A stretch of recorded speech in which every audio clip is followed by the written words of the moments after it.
Imagine the 12th century. Europe is in turmoil. The Crusades have turned entire kingdoms upside down.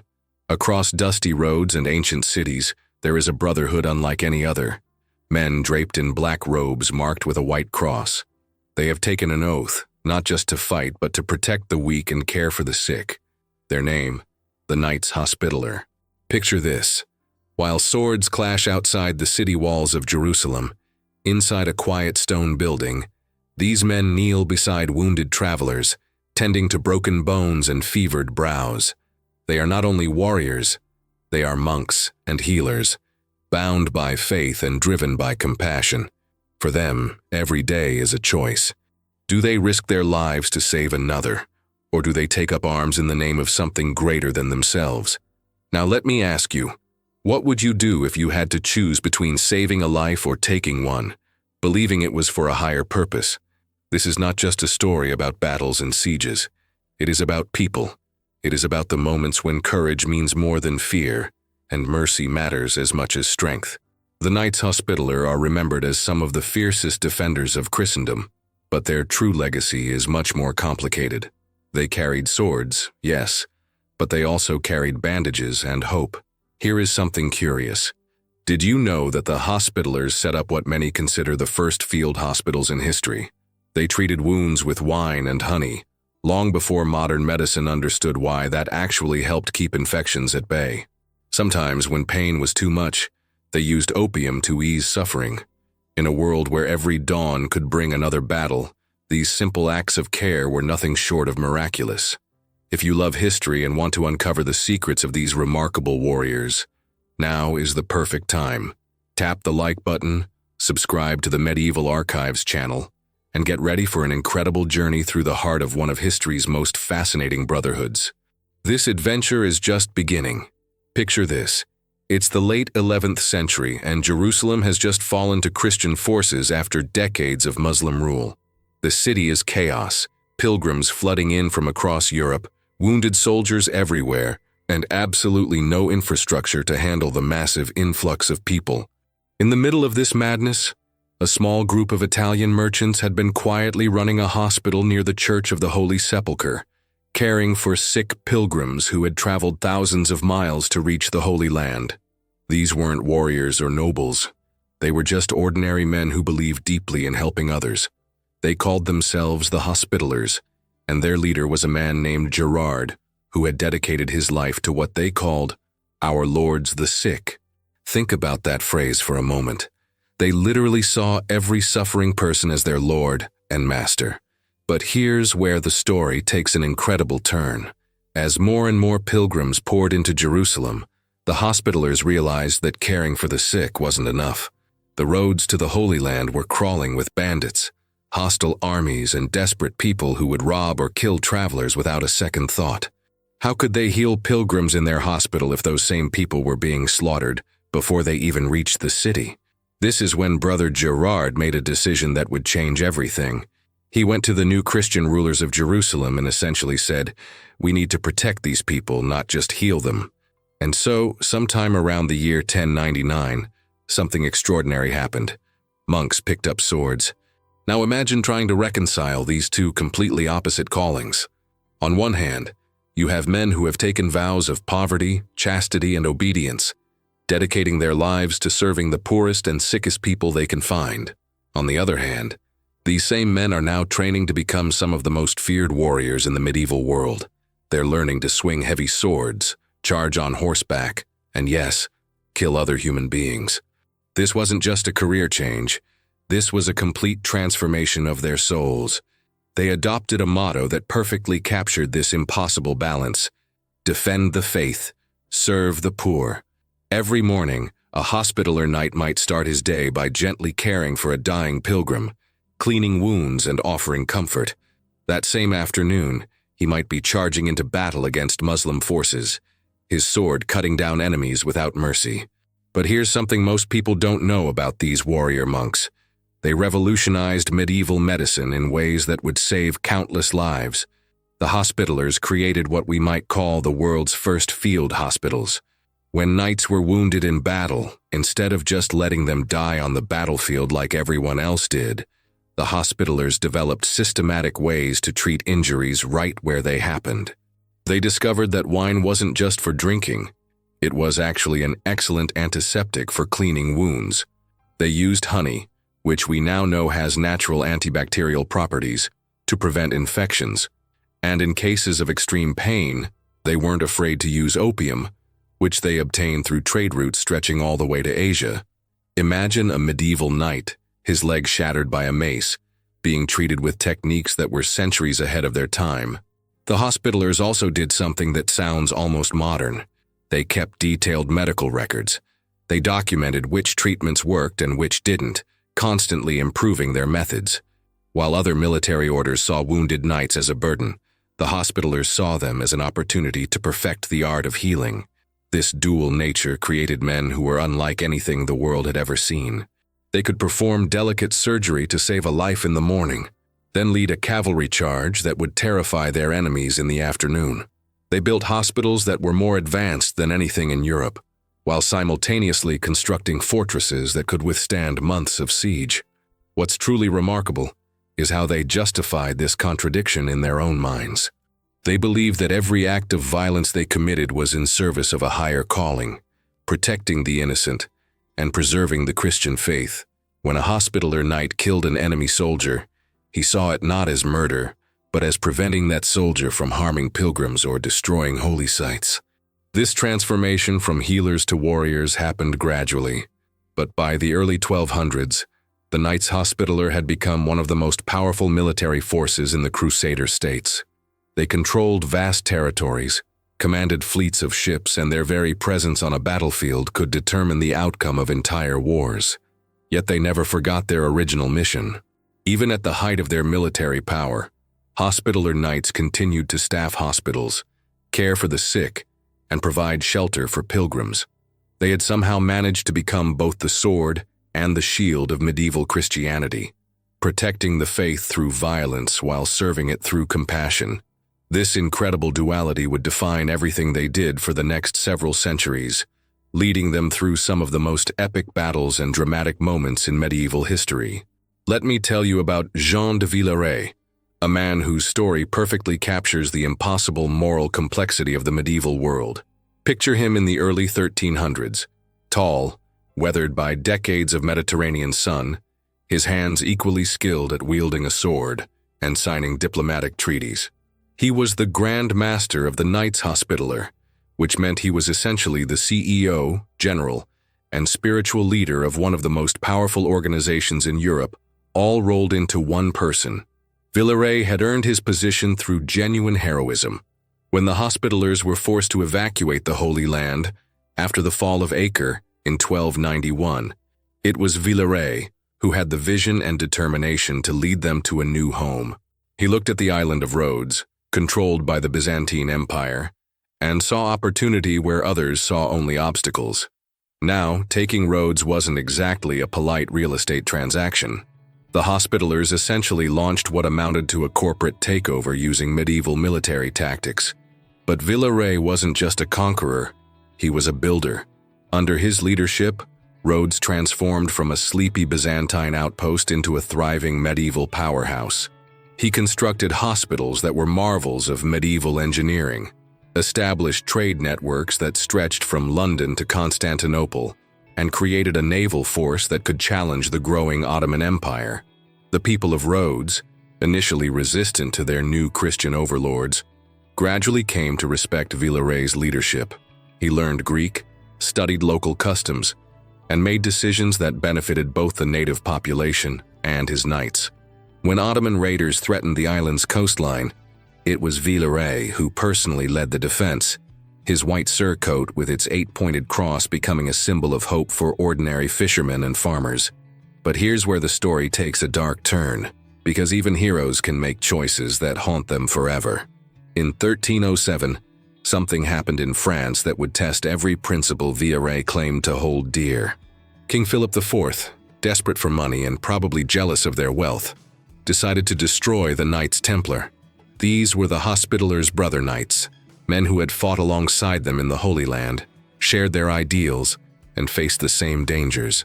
Philip accused them of heresy, devil worship, and other charges that most historians today believe were completely fabricated. Pope Clement V, under enormous pressure from the French king, issued orders for all Christian rulers to arrest the Templars in their territories.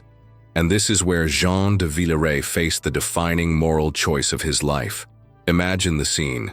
A young squire named Marco, who had served Villeray faithfully for 3 years, approaches his master in the Grand Master's palace in Rhodes.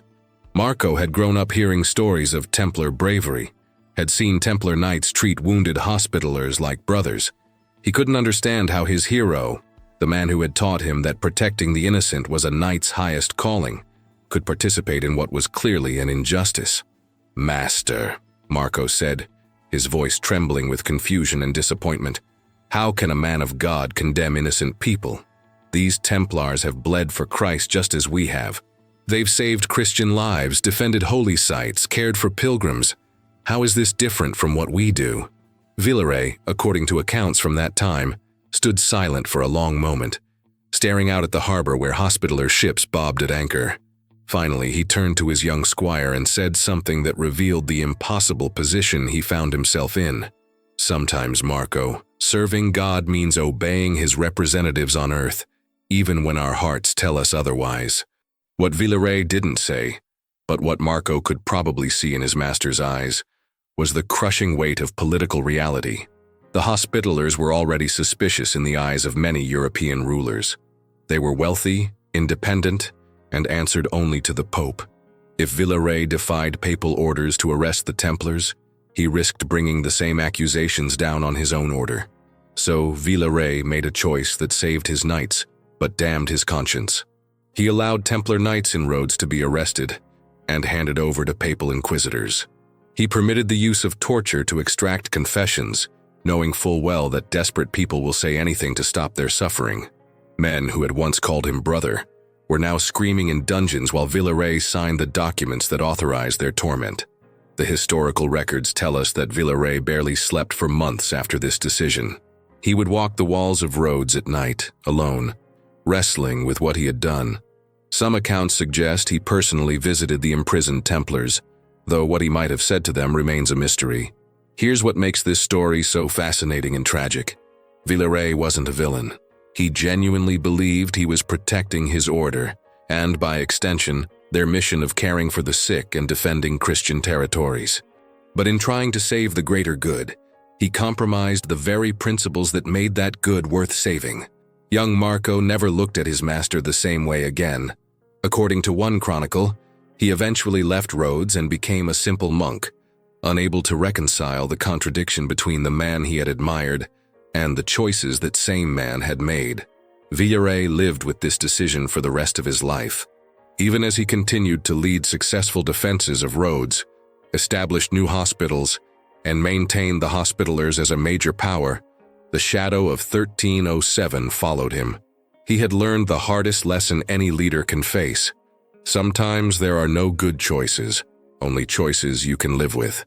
And perhaps that's what makes Jean de Villeray such a compelling figure, not despite his flaws, but because of them. He shows us that even the most principled people can find themselves in situations where every option requires sacrificing something they hold sacred. Imagine looking out from the walls of Rhodes in the spring of 1480 and seeing something that would make your blood run cold. The horizon is black with ships, not just a few dozen, but hundreds upon hundreds of Ottoman vessels stretching as far as the eye can see. Sultan Mehmed II, the same man who had conquered Constantinople just 27 years earlier, has decided that the Knights Hospitaller have controlled the eastern Mediterranean long enough. The numbers were absolutely staggering. The Ottoman force included roughly 70,000 soldiers, seasoned janissaries, cavalry units, engineers who had perfected the art of siege warfare, and naval crews who had never known defeat. Against this massive army stood just 500 Hospitaller knights, supported by perhaps 2,000 local soldiers and militia. To put this in perspective, it was like a small neighborhood trying to hold off an entire modern army. Grand Master Pierre d'Aubusson knew the odds were impossible, but he also knew something else. Surrender wasn't an option. The Ottomans had made it clear that they weren't interested in negotiating terms or allowing the knights to relocate peacefully. This was going to be a fight to the death, and everyone on Rhodes understood that their survival depended on doing the impossible. The siege began in May of 1480, and from the very first day, it was clear this wouldn't be like the medieval sieges of earlier centuries. The Ottomans brought with them some of the largest cannons ever built, massive bronze monsters that could hurl stone balls the size of barrels with enough force to shatter castle walls that had stood for centuries. The sound of these cannons firing was so loud that people claimed they could hear it from islands dozens of miles away. But here's what made this siege truly extraordinary. It wasn't just about military tactics. It became a test of human endurance, ingenuity, and moral character that would push everyone involved to their absolute limits. As the weeks turned into months, something remarkable began happening among the defenders. The rigid social boundaries that normally divided medieval society started breaking down. Knights who had never spoken to common fishermen found themselves fighting side by side with them on the walls. Wealthy merchants' daughters worked alongside peasant women, carrying water and supplies to exhausted defenders. The shared danger created a sense of unity that Rhodes had never experienced before. However, this unity wasn't universal, and that's where the story gets really complicated. Many of the local Greek inhabitants had mixed feelings about their hospitaller rulers. While some genuinely supported the knights, others saw the Ottoman siege as an opportunity for change. The Ottomans were known for being relatively tolerant rulers who often allowed local populations to maintain their customs and religions, as long as they paid their taxes and acknowledged Ottoman authority. Ottoman agents working secretly within the city began approaching struggling farmers and craftsmen with tempting offers. Gold coins, promises of land, guarantees that their families would be spared when the city fell. These were powerful incentives for people who had never owned much of anything. The psychological pressure was enormous. Imagine being a poor farmer, watching your neighbors die on the walls every day, knowing your children are slowly starving, and then having someone offer you enough money to secure your family's future for generations. Some people accepted these offers and began providing the Ottomans with detailed information about the city's defenses, food supplies, and the movements of hospitaller forces. Others went even further, agreeing to help Ottoman infiltrators find ways into the city. This created an atmosphere of constant suspicion and paranoia among the defenders, where every person you didn't know personally might be a potential traitor. But the most dramatic moment of the entire siege came in late July, when a young hospitaller knight named Brother Thomas was making his regular nighttime inspection of the city's underground cisterns. These ancient water storage chambers beneath Rhodes were crucial to the city's survival, and checking them for damage from the constant bombardment had become a daily necessity. Thomas was moving through one of the deeper tunnels, holding his torch high and listening for the sound of dripping that might indicate a crack in the stonework, when he heard something that made his heart stop. Voices. Not Greek voices or the familiar Latin of his fellow knights, but Turkish voices, coming from somewhere ahead in the darkness. Moving as quietly as possible, Thomas crept forward until he reached a section where the tunnel branched off in several directions. Following the sound, he discovered something terrifying. Ottoman engineers had been secretly digging their own tunnel, and they were now just a few feet away from breaking through into the city's water supply system. If they succeeded, they could poison the water that kept the entire population alive. Or worse, they could use the tunnels to infiltrate hundreds of soldiers directly into the heart of Rhodes. The discovery of this tunnel created a crisis that went far beyond military strategy. Thomas faced an impossible choice. If he raised an alarm immediately, the noise might alert the Ottoman diggers and cause them to either accelerate their work or collapse the tunnel, potentially trapping any defenders who tried to stop them. But if he tried to handle the situation quietly, he risked allowing the infiltration to succeed. What Thomas did next showed remarkable courage and quick thinking. Instead of raising an alarm, he carefully made his way back through the tunnel system until he found a section where he could safely create noise without being heard by the Ottoman diggers. He began systematically collapsing parts of the tunnel behind him, using techniques he had learned from the Order's military engineers. The sound of falling stones was masked by the constant bombardment happening above ground. When Thomas finally emerged and reported what he had found, Grand Master d'Aubusson immediately understood the implications. The Ottomans hadn't just been trying to breach the walls.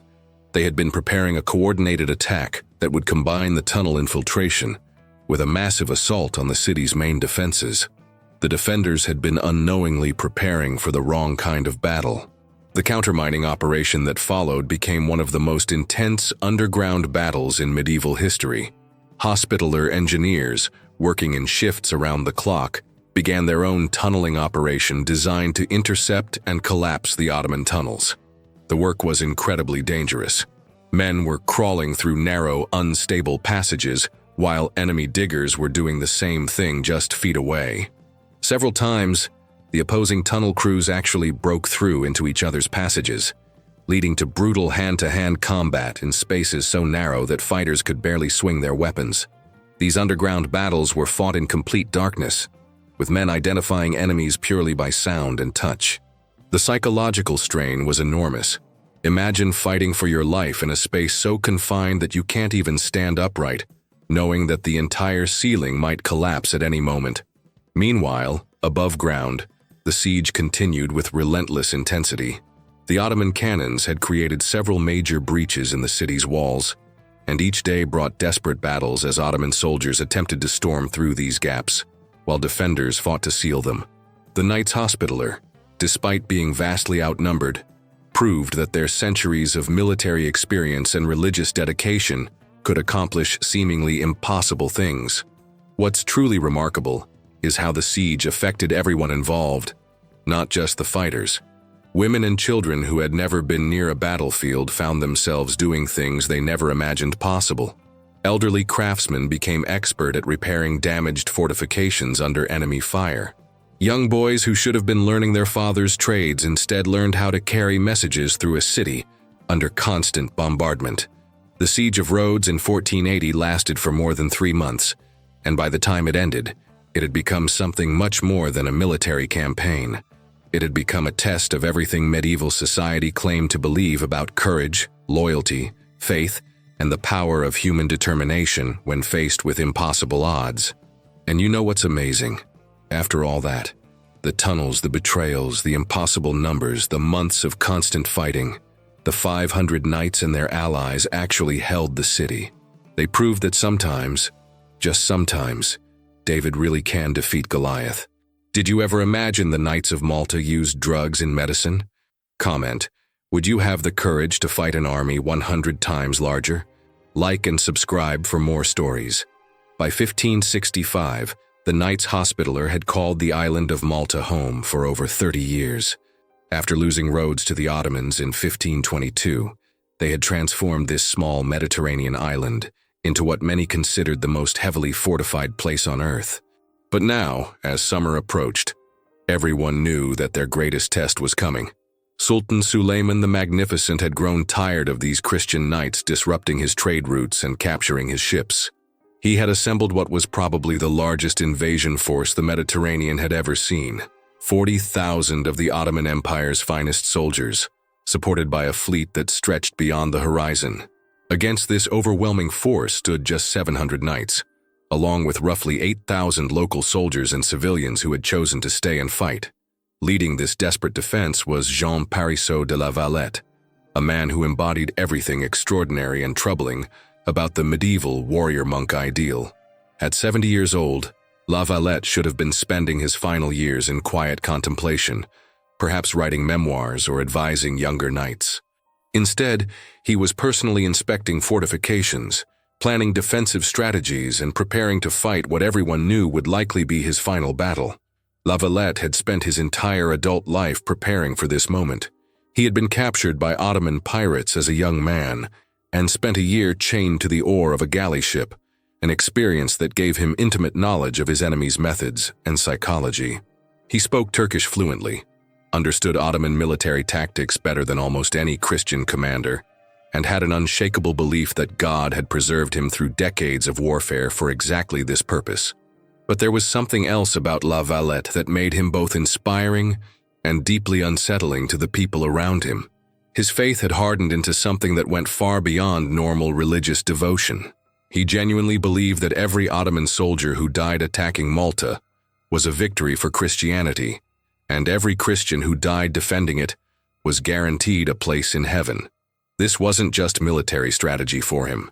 It was a holy war in the most literal sense. When the Ottoman fleet finally appeared on the horizon in May of 1565, the atmosphere on Malta became something almost impossible to describe. Church bells began ringing across the island and never stopped. Not for meals, not for sleep, not for anything.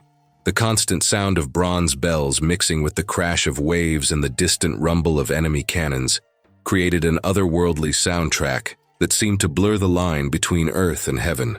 The air itself told the story of what was happening. The smell of gunpowder became so constant that people stopped noticing it, like living next to the ocean and forgetting the smell of salt. But underneath that industrial scent of warfare was something more primal. The metallic smell of blood, the smoke from burning buildings, and the strange, sweet scent that comes from too many people living in too small a space under too much stress. La Valette established his command post not in some protected bunker, but right on the walls where the fighting was fiercest. Every morning, this 70-year-old man would walk the fortifications, talking to common soldiers, checking defensive positions, and making sure everyone could see that their leader was sharing their danger. He carried the same weapons as his men, ate the same increasingly meager rations, and slept on the same stone floors. What made La Valette's leadership so effective was his ability to transform desperation into determination. When food supplies ran low, he convinced his men that hunger would make them fight harder. When ammunition became scarce, he told them that every shot had to count for God. When casualties mounted, he insisted that their fallen comrades were watching from heaven and expecting them to continue the fight. But here's where the story becomes really complex, because La Valette's unwavering faith began to create situations that were both heroic and deeply troubling. When some of the local Maltese population suggested negotiating with the Ottomans, La Valette had them executed as traitors. When his own knights questioned whether continuing the fight was wise, he accused them of lacking faith. He had become so convinced that God wanted this battle to continue, that he literally could not imagine any outcome other than complete victory or complete destruction. This created an atmosphere where questioning La Valette's decisions became tantamount to questioning God himself.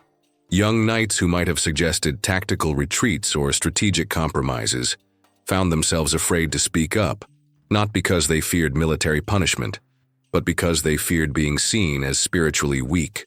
The line between religious faith and military fanaticism had become completely blurred, yet somehow, this dangerous absolutism also produced moments of incredible heroism.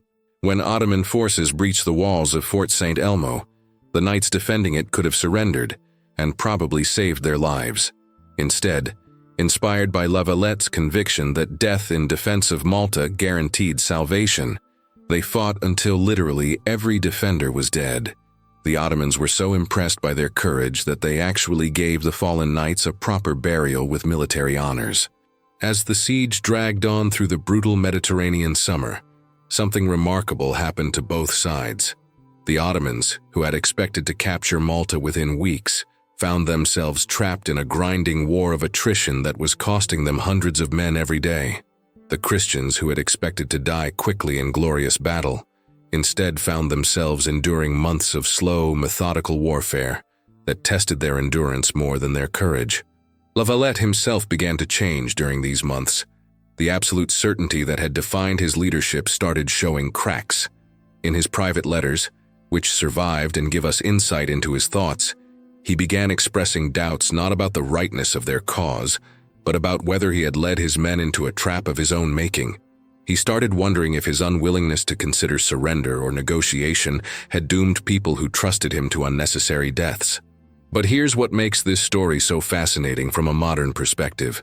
La Valette's crisis of faith actually made him a more effective leader, not less. When he stopped being absolutely certain that God would deliver victory, he started paying more attention to practical military concerns. He began listening to advice from his subordinates, adapting his tactics based on what was actually happening rather than what he believed should be happening. The question that haunted everyone on Malta, and should haunt us today, is this: when does religious faith become dangerous fanaticism? La Valette genuinely believed he was serving God, but his actions led to enormous suffering for the people under his command. He inspired incredible acts of courage, but he also made decisions that cost thousands of lives. He saved Christian Malta from Ottoman conquest, but at a price that raises serious questions about what victory actually means. This dilemma wasn't unique to La Valette or to the 16th century. Throughout history, people have had to wrestle with the difference between principled conviction and dangerous obsession, between standing up for important beliefs and becoming so rigid in those beliefs that you lose sight of the human cost of defending them. The siege of Malta lasted for nearly 4 months, and by the time it ended, both sides had been fundamentally changed by the experience. The Ottomans learned that some fortresses simply couldn't be taken, no matter how many soldiers you threw at them. The Christians learned that faith without flexibility could be just as dangerous as faithlessness. And La Valette? He lived through the siege and became a hero throughout Christian Europe. But those who knew him best said that the man who survived Malta was different from the one who had prepared to defend it. Wiser, perhaps, but also more troubled by the complexity of the choices he had made. Here's something that will blow your mind. The Knights Hospitaller still exists today, not as a historical curiosity or a tourist attraction, but as a living, breathing organization that operates in over 120 countries around the world. They've come full circle in the most remarkable way possible, returning to their original mission of healing after centuries of warfare. But first, let me tell you about one of the strangest political entities on Earth. The Sovereign Military Order of Malta, that's their official name today, is technically a country without land. Think about that for a moment. They have their own government, issue their own passports, maintain diplomatic relations with over 100 nations, and even have observer status at the United Nations. Yet their entire territory consists of 2 buildings in Rome that together cover less area than a city block. This bizarre situation came about through one of history's most fascinating legal quirks. When Napoleon finally kicked the Knights out of Malta in 1798, ending nearly 3 centuries of rule, the international community couldn't quite figure out what to do with them. They were clearly no longer a territorial power, but they had been recognized as a sovereign state for so long that nobody wanted to deal with the diplomatic complications of officially dissolving them. So the world essentially decided to let them continue existing as a sovereign entity, even though they had no land to be sovereign over. It's like being the president of a country that exists only in your office building, except that other countries still send ambassadors to meet with you and take your decisions seriously. Today, if you walk through the streets of Rome, you can actually visit the Knights' headquarters on Via dei Condotti. It's a beautiful Renaissance palace that houses what might be the world's smallest government. Inside, you'll find officials carrying out all the functions of a normal state. They issue currency, though nobody uses it. They print stamps, though their postal system is purely ceremonial. And they maintain a military, though it consists entirely of ceremonial guards who haven't fought a real battle in over 2 centuries. But here's where the story gets really interesting. While the Knights were playing at being a phantom state, they were also quietly transforming themselves back into something remarkably close to what they had been in Jerusalem 900 years ago. Today, the Order of Malta runs hospitals, ambulance services, refugee camps, and disaster relief operations all over the world. They're particularly active in areas where other organizations fear to go: war zones, epidemic regions, and places where natural disasters have destroyed normal infrastructure. Their work during the COVID pandemic was extraordinary. While governments struggled to coordinate responses and private companies focused on profit, the Order of Malta was quietly setting up field hospitals, organizing vaccine distribution in remote areas, and providing medical care to populations that everyone else had forgotten about. They did this not because they expected recognition or reward, but because caring for the sick is literally written into their DNA as an organization. What's fascinating is how their medieval experience prepared them for modern humanitarian work. Those centuries of running hospitals in hostile territories, of organizing complex logistics under siege conditions, of maintaining medical standards while surrounded by warfare. All of that translated remarkably well to operating in today's crisis zones.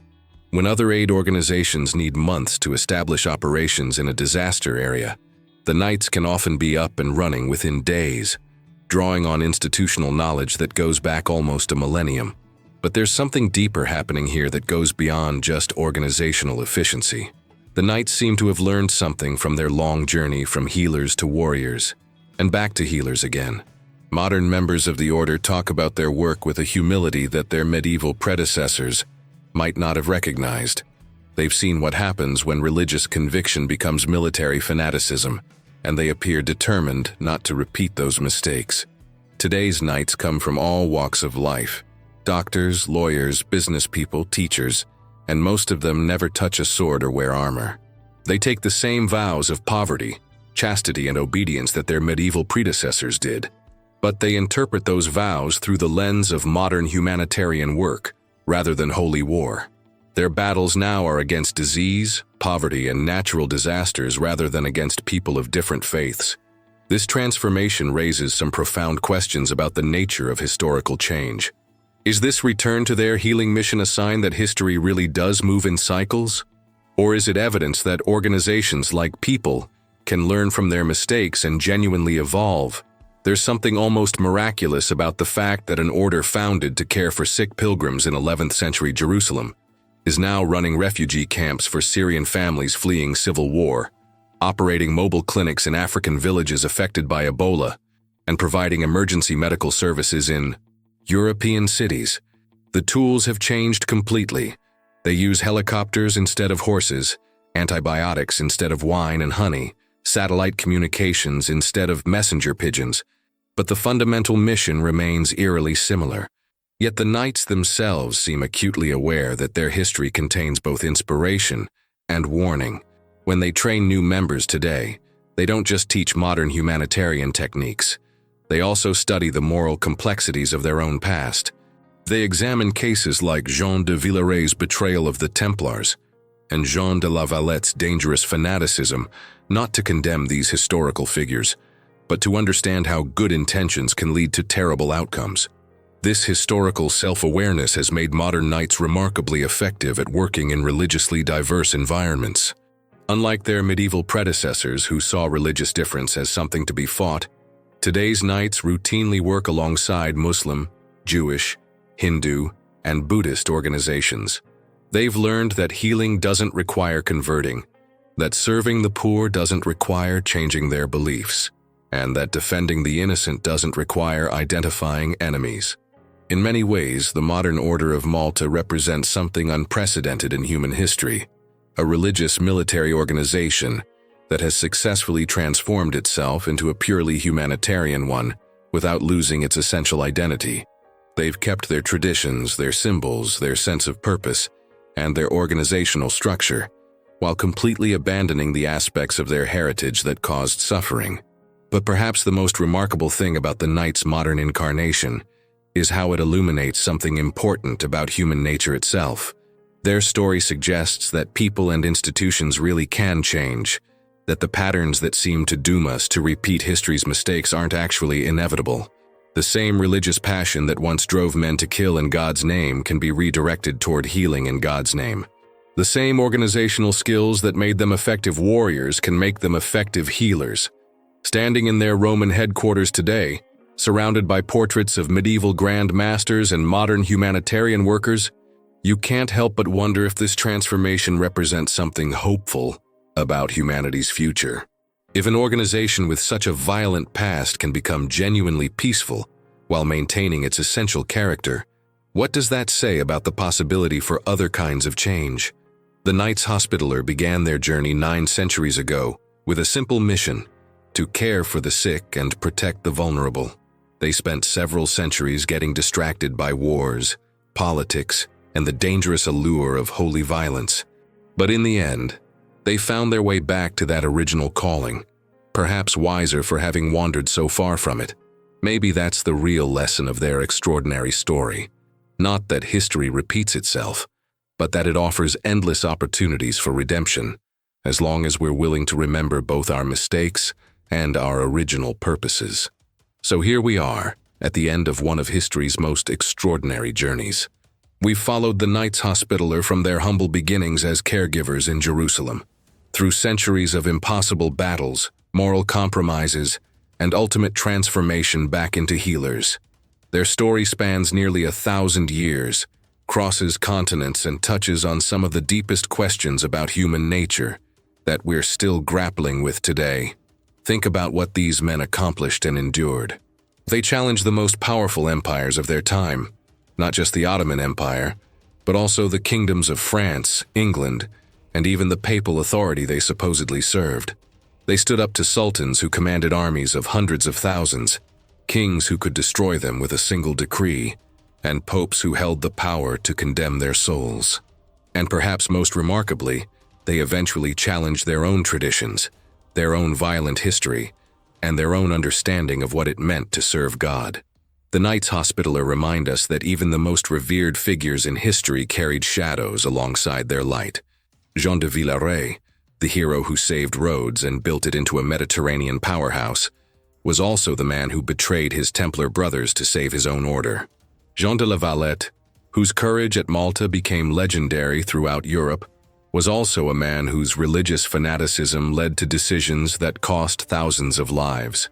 These weren't evil men, but they were human men, facing impossible choices in impossible circumstances. But here's what makes their story so powerful. They also show us that even the most wounded, the most compromised, the most seemingly broken people and institutions can find redemption. The knights who once tortured prisoners in the name of faith eventually became the humanitarian workers who risked their lives to save strangers, regardless of their religion. The order that once launched holy wars eventually became an organization that brings peace to war zones. Their journey forces us to confront uncomfortable truths about ourselves and our own moral choices. It's easy to judge medieval knights from the comfort of our modern world, to shake our heads at their violence and fanaticism. But if we're honest, we have to ask ourselves, what would we have done in their place? Imagine you're a young knight in 1307, watching your Grand Master order the arrest of Templar brothers who had fought beside you in the Holy Land. Do you obey your vows of obedience, knowing that good men will suffer for political reasons? Do you resist and risk destroying your own order and everything it represents? Do you find some middle ground that might save some lives while compromising your principles? Picture yourself on the walls of Rhodes in 1480, facing an Ottoman army that outnumbers you 140 to 1. Your family, your friends, everyone you've ever loved is counting on you to hold that wall. Do you stand and fight knowing you'll probably die? Do you try to negotiate, possibly saving lives but allowing the conquest of your home? Do you look for an escape route, abandoning others but preserving yourself to fight another day? Consider standing beside La Valette on Malta in 1565, watching him make decisions that seem both heroically faithful and dangerously fanatical. Do you support him completely, risking becoming complicit in unnecessary deaths? Do you openly oppose him, potentially undermining the defense that might be the only thing standing between your people and conquest? Do you try to influence him quietly, hoping to moderate his extremism without destroying his effectiveness? These aren't abstract historical questions. They're the same moral dilemmas we face today, just dressed in different clothes. When do we compromise our principles for practical results? When do we stand firm on our beliefs, even when it costs us dearly? How do we tell the difference between principled conviction and dangerous fanaticism? When is loyalty a virtue, and when does it become a vice? The Knights Hospitaller don't give us easy answers to these questions, but they do give us something perhaps more valuable. They show us that good people can make terrible mistakes and still find ways to redeem themselves. They demonstrate that organizations can change, that violent histories don't have to determine peaceful futures, and that the same passion that drives people to destruction can be redirected toward healing. Most importantly, they remind us that history isn't just something that happened to other people in other times. It's something we're all living through right now. Every day we make choices that will seem obvious or puzzling or heroic or terrible to people looking back at us centuries from now. The knight's story suggests that what matters isn't avoiding all mistakes. That's impossible. But learning from them, growing through them, and never stopping the effort to become better than we were. So I'll leave you with the same question their story poses to all of us. When faced with impossible choices, When caught between competing loyalties, when forced to choose between different kinds of courage, what would you do? Would you fight, knowing the odds were against you? Would you flee, preserving yourself for battles you might actually win? Would you compromise, accepting partial solutions to avoid total disasters? Or would you find some fourth option that nobody else had considered? The beauty of the Knights Hospitaler's story is that it contains examples of people making all of these choices, sometimes successfully, sometimes tragically, but always as human beings trying to do what they believed was right in circumstances that made rightness nearly impossible to define. Their 1,000-year journey from healers to warriors and back to healers again suggests that maybe, just maybe, the rest of us can find our way through our own moral complexities with something approaching their eventual wisdom, scarred by our mistakes, but not defined by them, capable of change and never quite finished with the work of becoming who we're meant to be. If this journey through time has made you think differently about history, morality, or the choices we all face in our daily lives, I'd love to hear your thoughts in the comments below. What would you have done in their place? Have you ever faced situations where all your options seemed wrong? How do you tell the difference between standing up for your principles and becoming dangerously rigid in your thinking? And if you enjoyed diving deep into this incredible story, make sure to hit that like button and subscribe to the Medieval Archives for more explorations of the fascinating, complex, and deeply human stories that shaped our world. Until our next historical adventure, keep questioning, keep learning, and keep remembering that the past has more to teach us than we might expect.